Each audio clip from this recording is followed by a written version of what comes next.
नमस्कार, आप देख रहे हैं वी टाइम न्यूज। बढ़ते हैं झारखंड की खबरों की ओर। डॉक्टर एवं स्वास्थ्य कर्मी की लापरवाही और स्वास्थ्य व्यवस्था में कमी के कारण प्रसव पश्चात एक महिला की भी मौत। आक्रोशित परिजनों ने गुमला रांची मुख्य सड़क को घंटों किया जाम। आई जानते खबर विस्तार से। सीसे प्रखंड के सीसे बस्ती निवासी अफरोज अंसारी की 30 वर्षीय पत्नी समीना प्रवीण को प्रसव पीड़ा होने पर परिजनों के द्वारा रात्रि लगभग 10 बजे रेफरल अस्पताल सीसे में भर्ती कराया गया, जहाँ महिला ने रात्रि 12 बजे नॉर्मल डिलीवरी से एक शिशु को जन्म दी। डॉक्टर ने कहा कि रात्रि 1 बजे से महिला को अधिक रक्तस्राव होने लगा और पूरी कोशिश करने के बाद भी रक्तस्राव नहीं रुक रहा था। वहीं उन्होंने कहा कि गंभीर स्थिति को देखते हुए उन्होंने बेहतर इलाज के लिए ममता वाहन से सदर अस्पताल गुमला रेफर कर दिया। परिजनों ने डॉक्टरों एवं स्वास्थ्य कर्मियों पर गंभीर आरोप लगाते हुए कहा है कि महिला की सीरियस स्थिति को देखते हुए भी डॉक्टर एवं स्वास्थ्य कर्मी के द्वारा समय पर वाहन उपलब्ध नहीं कराया गया और निजी वाहन कर लेने को कहा। वहीं परिजन अपने पड़ोसी ममता वाहन चालक को फोन कर अस्पताल बुलाए। महिला की गंभीर स्थिति को देखते हुए स्वास्थ्य कर्मियों की लापरवाही के कारण महिला को ऑक्सीजन नहीं दिया गया, जिससे महिला की स्थिति और खराब होने लगी और उसकी मौत हो गई। इस घटना से साफ साफ पता चलता है कि रेफरल अस्पताल सीसे में स्वास्थ्य व्यवस्था लचर है और पूर्व में भी ऐसी कई घटनाएं हो चुकी है। घटना से गुस्साए परिजनों एवं प्रखंड वासियों ने रेफरल अस्पताल सीसे के समीप 3 मंगलवार की सुबह को रांची गुमला मुख्य मार्ग में बीच सड़क पर ममता वाहन को खड़ा कर सड़क जाम कर दिया, जिससे दोनों तरफ वाहनों की लंबी कतार लगी रही। वहीं बता दें कि अस्पताल में 108 एम्बुलेंस का व्यवस्था है, परंतु 108 के चालक राजकिशोर साहू ने कहा कि उन्हें किसी प्रकार की कोई सूचना नहीं दी गई है। घटना की जानकारी मिलते ही मुस्लिम समाज के अगुवा और प्रखंड के गण्यमान्य अंजुमन के सदर पदाधिकारी, प्रखंड विकास पदाधिकारी, अंचलाधिकारी, थाना प्रभारी दल बल के साथ पहुंचे और परिजनों को समझाने लगे। वहीं परिजनों ने लिखित रूप में अपनी मांगों को रखा और काफी समझाने के बाद 9 बजे सड़क जाम हटाया गया। आइए सुनते हैं पीड़ित परिजन एवं डॉक्टरों ने क्या कहा। आज रेफरल अस्पताल सीसे के डॉक्टरों की लापरवाही कारण एक महिला की मौत हो चुकी है। हम परिजनों से जानना चाहेंगे कि किस कारण से मौत हुआ, कैसे हुआ, बताएंगे। बताइए क्या हुआ था, सबसे पहले बताइए। उसका तबीयत अच्छा था, वो जब दर्द हुआ बच्चा हुआ, उसका बाद वो हाथ जो डाली ना, बल्कि वो जब अकबकाने लगी तो उसको चट मारबो की हूँ और उसके बाद डिलीवरी हो गया। उसके बाद वहाँ से लेके गए तो बहुत ब्लड जाने लगा। फिर बेड में भी जाके मतलब हाथ डाल के पूरा ब्लड निकाली।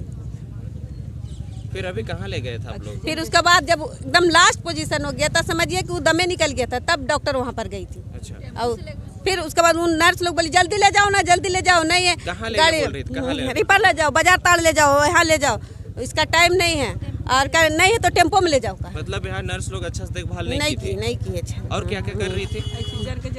ऑक्सीजन का जरूरत था तो ऑक्सीजन नहीं लगाया। जब हम लोग गुमला पहुंचे तो वहाँ डॉक्टर बोली कि जब पेशेंट आपका कब के मर चुका था, उसका ऑक्सीजन नहीं है, कैसे यहाँ लाने? गुमला भी ले गए थे? हाँ, तो ले गए वहाँ से। गुमला ले गए थे। और बच्चा कैसा है? बच्चा तो अभी ठीक है, वहाँ आईसीयू में है। 200-400 रुपया का जो उसको मिलता है कमीशन, नर्स लोग जो लेती है उसी से, वो अपना वही नर्स लोग जो लेती है डिलीवरी होने के बाद, लेने के बाद भी 500 रुपया लेती है, 300 रुपया दिए, इसीलिए वो लोग अच्छा से काम नहीं की। सबसे पहले 500 मांग रही थी, कल 300 दिए, इसीलिए काम नहीं। और ये जो अपना गाड़ी ले जाने के चक्कर में भी और एम्बुलेंस भी तो नहीं दिलाया हम लोग को, और एकदम 20 का सीरियस पेशेंट है और 10 का और 20 का स्पीड में गया है गुमला। ममता वाहन से जी सर, ममता वहाँ मिश्रा चेकअप करवाने के लिए मेरे पत्नी को लेके आए हैं, तो उसको पानी आ रहा था, तो वही 2 नर्स आई तो बोल रही कि नहीं इसको गुमला ले जाइए, है ना, दर्द नहीं है कह के घर ले जाइए कह के। तब कमरान साहब बोले कि आधा घंटा बैठ जाइए, दूसरा नर्स आएगा उसको दिखा देंगे। तो दूसरा नर्स आई दिखाने लगी, तो उसके बाद बोले कि और दर्द बढ़ा थोड़ा सा तो पहुंच जाइए घर कह के बोले कि आज आइएगा रात के 9 बजे रात को। आने के बाद में दूसरा नर्स आई देखी और डॉक्टर नहीं आए, समझे ना। अब 12 बजे बच्चा पैदा हुआ। अब बच्चा पैदा होने के बाद में ब्लड बंदे नहीं हुआ, ना ऑक्सीजन मिला, ना ब्लड का कोई इंतजाम हुआ, ना एम्बुलेंस मिला। एम्बुलेंस नहीं दिया गया? नहीं। कैसे आप गुमला ले गए यहाँ से? ममता वाहन से ले गए। हम अपने से बुलाए। ममता वाहन आप खुद से बुलाए? हाँ, यहाँ से कोई सुविधा नहीं दिया? मैडम कल ये पेशेंट अप्रॉक्स 6 बजे शाम में कल आई थी। 12 बजे तक नॉर्मल डिलीवरी हुआ, कोई इशू नहीं था, बिल्कुल एक नॉर्मल की तरह हुआ था। अचानक से फिर 1 बजे से थोड़ी ब्लीडिंग स्टार्ट हो गई। मतलब एक बीमारी होता है, बहुत सीरियस बीमारी होता है बच्चे की डिलीवरी के बाद, जिसे पोस्टमार्टम हेमरेज कहते हैं। तो ब्लीडिंग स्टार्ट हो गई। जितना भी मैनेजमेंट यहाँ पे था वो हाफ आवर में दिया गया, लेकिन उसके बाद भी ब्लीडिंग जब कंट्रोल नहीं रहा तो उसके बाद फिर हम लोगों ने उसे रेफ़र किया सदर हॉस्पिटल। वो एम्बुलेंस के ज़रिए गई थी यहाँ से।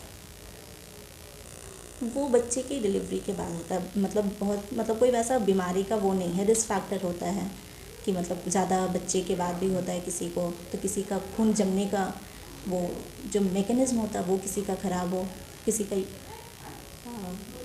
क्लॉट ना, ये सब नहीं हो पाता, इसलिए बच्चेदानी सिकुड़ नहीं पाता, ये सारी वजह से हो जाता है। कल एक डिलीवरी पेशेंट यहाँ जिसका नॉर्मल डिलीवरी हुआ था और उसके बाद उनको कुछ कॉम्प्लिकेशन हो गया था डिलीवरी के 1 घंटे बाद।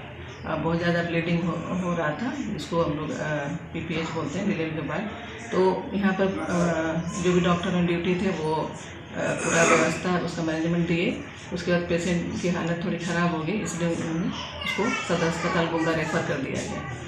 यहाँ हमारे यहाँ करीब 250 डिलीवरी पर महीने होती है और हम लोग उसको सभी तरह का जितने भी हमारे पास सुविधाएं हैं वो हम लोग देने की कोशिश करते हैं और देते हैं। और दुर्भाग्य की बात है कि कल इस पेशेंट के साथ ऐसा हो गया।